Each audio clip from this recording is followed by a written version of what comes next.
This is WABE's Week in Review, the show where we look back the last few days of stories from your WABE news team. I'm Alex Helmick, managing editor of WABE News. And we start with Governor Brian Kemp proposing a multi-million-dollar investment into a need-based aid program for college students in Georgia. WABE's Raul Bali reported on Kemp's last State of the State address. Kemp is also proposing a one-time $2,000 supplement for state employees, University System of Georgia employees, K-12 teachers, and staffers. Also, a fourth round of one-time income tax rebates that would amount to $250 for single filers and double that for joint filers. But Kemp calls that a short-term solution. That's why my administration will also be proposing a further 20 basis point reduction in our state's personal and corporate income tax rate, bringing it down to just 4.99%. The governor did not make reference to Senate Republican efforts to eliminate the state income tax altogether. In the Democratic response, House Minority Leader Carolyn Hughley was critical on a number of fronts, including the proposed tax cuts. But let's follow the money. The wealthiest Georgians got the biggest benefits. Meanwhile, working families got a few dollars a month. Not enough to cover the rising cost of rent. Not enough to pay for child care.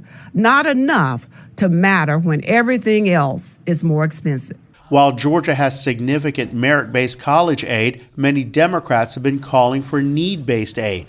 Kemp is proposing a one-time endowment. My amended budget proposal invests $325 million in the University System of Georgia's Dream Scholarship Program, the first need-based scholarship of its kind in Georgia history. A senior administration official tells WABE that the hope is for private donors to help further fund the program.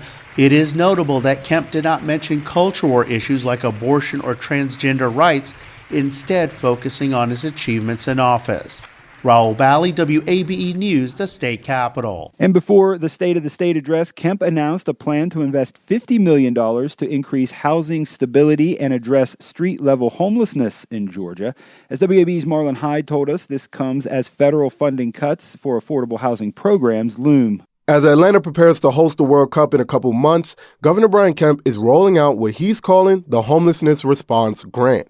Kemp made the announcement during the annual Eggs and Issues event. Resources will go to emergency shelter and transitional housing, street outreach and engagement teams, and wraparound services like mental health care, drug rehab, and other needs. The governor did not say exactly when organizations will receive the awards, but the money is expected to be used alongside additional funding from public, private, and nonprofit partners.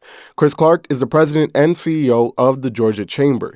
He says this program will go beyond just making Atlanta look good for visitors coming to the World Cup. This is about men and women that live, work, play, and pray here, about Georgia State students that are here. And it's not just a homeless issue in Atlanta. It's all over the state, every community I go to, and I go to all of them. This investment comes as housing leaders are concerned about new federal requirements that could leave significant care gaps for people experiencing homelessness that rely on wraparound services. Marlon Hyde, WABE News. On Wednesday, the Georgia Department of Agriculture confirmed a new case of the highly infectious avian influenza at a commercial facility in Walker County. WABE's Marissa Mecki had more. Spokesperson Matthew Agvent says a producer of broiler breeder chickens noticed, quote, increased mortality in their flock over the weekend at a facility housing just over 71,000 animals. Within the next day, he said the Georgia Poultry Lab Network was able to collect and test samples from the facility to confirm they were positive for highly pathogenic avian influenza. This is the fourth case confirmed in Georgia since the virus began spreading nationwide in 2022. We began operations on the affected premises Tuesday morning at 7 a.m., and those operations are still ongoing at the facility in Walker County. Those operations include culling the flock, disposing of the bodies, and then sanitizing the facility over multiple days. And to keep the virus from spreading for the next few weeks in a 6.2 kilometer area around this facility. That whole zone will be under quarantine. So what that effectively means is that all movements of birds within that zone will have to be permitted. So our team works with and will continue to work with producers who are in the control zone to ensure that there's minimal impact on their continuity of business and minimal impact to consumers on the back end. AgVent said this incident will not impact the overall supply or price of chicken in the state. And in Georgia, any flock moving from a farm to a processing facility is required to be tested for HPAI prior to moving. So there is no threat to the safety and security of the state's food supply. Marissa Mecki, WABE News. Georgia's state-based marketplace is seeing a dramatic drop in people here signing up for health insurance. Open enrollment came to an end on Thursday, and Congress has so far not extended enhanced tax credits that have made ACA plans more affordable for millions of Americans.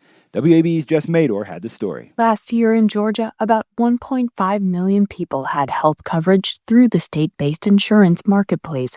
Now the latest tally shows open enrollment is down by more than 180,000 signups and counting. They're also down nationwide by about 2 million. A major factor may be increased cost. Without the enhanced subsidies, people's monthly premium payments are more than doubling this year on average. A recent poll from research and policy group KFF found 4 in 10 Americans saying they'd end up uninsured as a result. Jess Mador, WABE News. Well, the city of East Point is one of the latest in Metro Atlanta to incorporate a pause on new data center development. WABE's Dormaya Vance had the story. East Point City Council says they now have a 6-month moratorium that will allow it to do further research on data centers and their impacts in the area. Councilman Sean Atkins proposed the pause, concerned about the water and energy demands of the facilities. It would be a strain on our electrical utility as well as our water utility. And so I was introducing the moratorium to allow us an opportunity to gather data and analytics to figure out what policy we think would be best suited for our city. Council members moved to suspend the traditional rules of approving legislation to implement the pause immediately during the work session earlier this week. Dormaya Vance, WABE News. Georgia Power customers could see some relief on their bills later this year. WABE's Emily Jones reported on Wednesday's announcement. Georgia's largest electric utility last year requested and got regulator approval to freeze power rates for 3 years. But there was a caveat. The company would still need to sort out costs of Hurricane Helene cleanup and the fuel that runs power plants. Many analysts worried that could lead to higher power bills, but company officials said that as long as natural gas prices stayed low, bills could actually go down. Georgia Power CEO Kim Green confirmed that at the Georgia Chamber's annual Eggs and Issues breakfast. Next month, we'll make 2 more filings, which will collectively lower rates starting in June 2026. The company didn't provide any further details. Both Georgia Power and the Public Service Commission, which oversees the utility, have come under fire for increasing customer bills 6 times since 2022. Emily Jones, WABE News. You're listening to WABE's Week in Review with me, Alex Helmick. Well, communities across Georgia are planning events, exhibits, and more to mark the 250th birthday of the United States this year.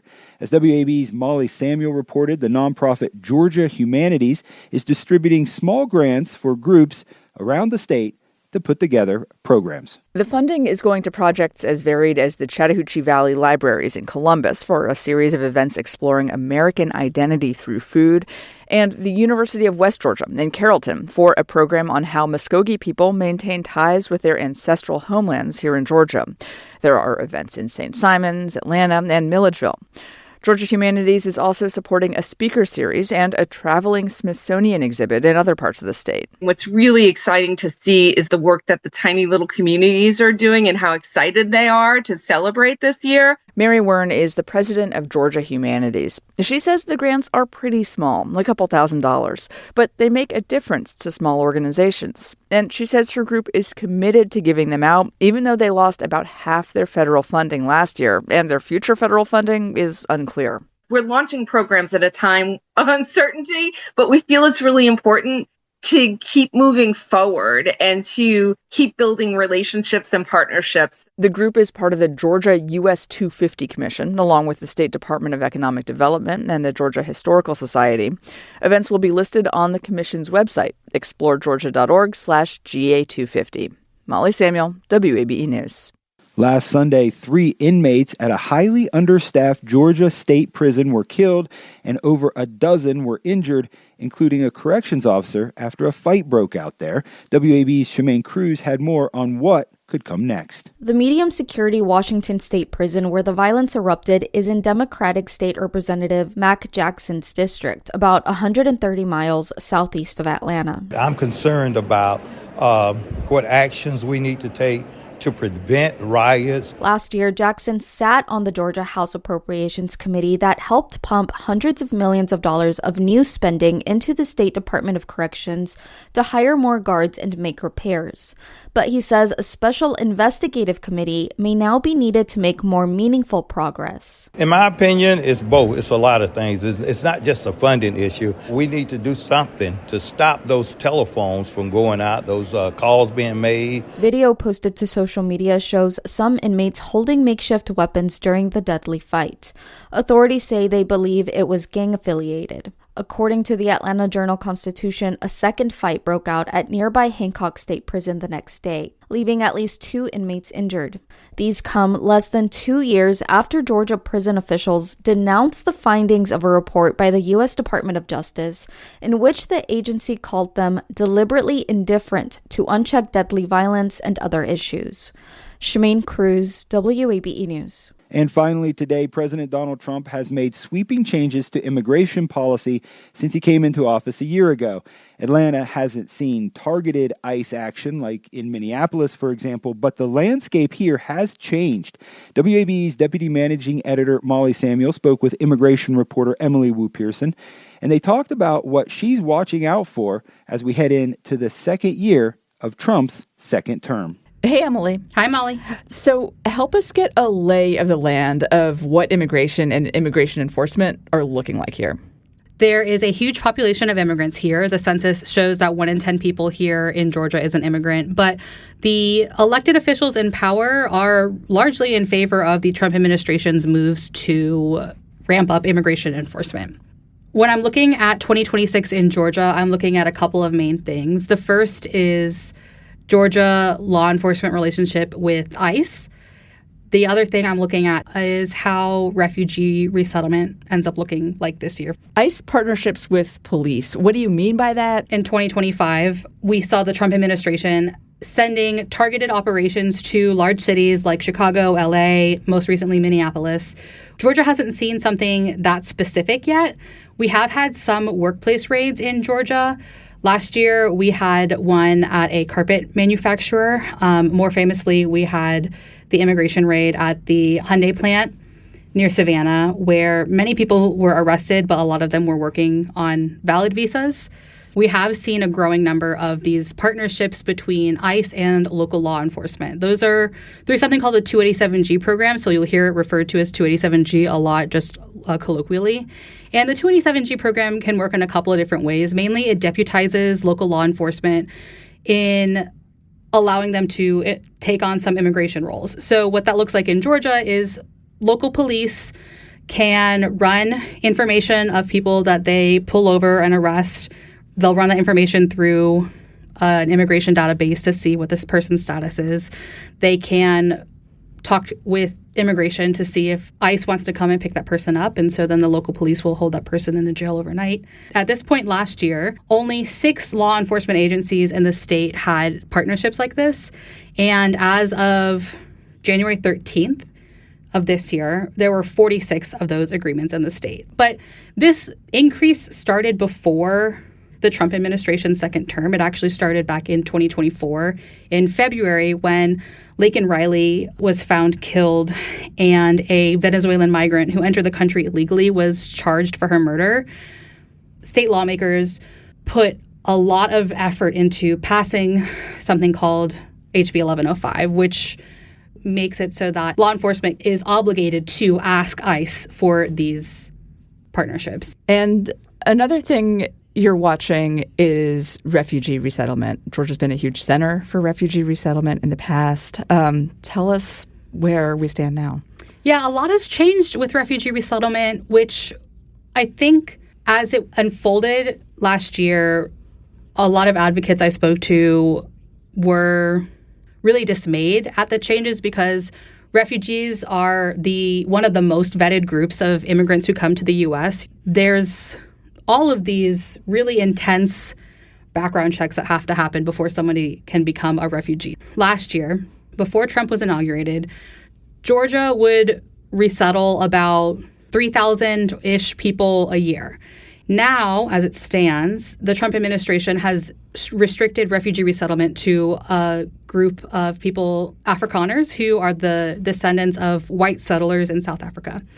And over Thanksgiving last year, the Trump administration said it would re-interview and reassess all the refugees that were resettled during the Biden administration. And so that's thousands of refugees that came to Georgia.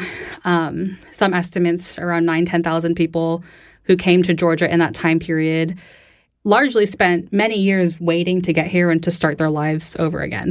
All right. Emily, thank you so much for all of your reporting. Yeah, thanks for having me.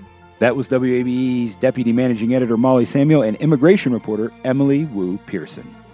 And that's all for the show this week. My thanks to the WABE News team for all the great work. You can get more at WABE.org or on WABE News' Instagram. I'm Alex Helmick. Thank you for supporting WABE and for listening to The Week in Review.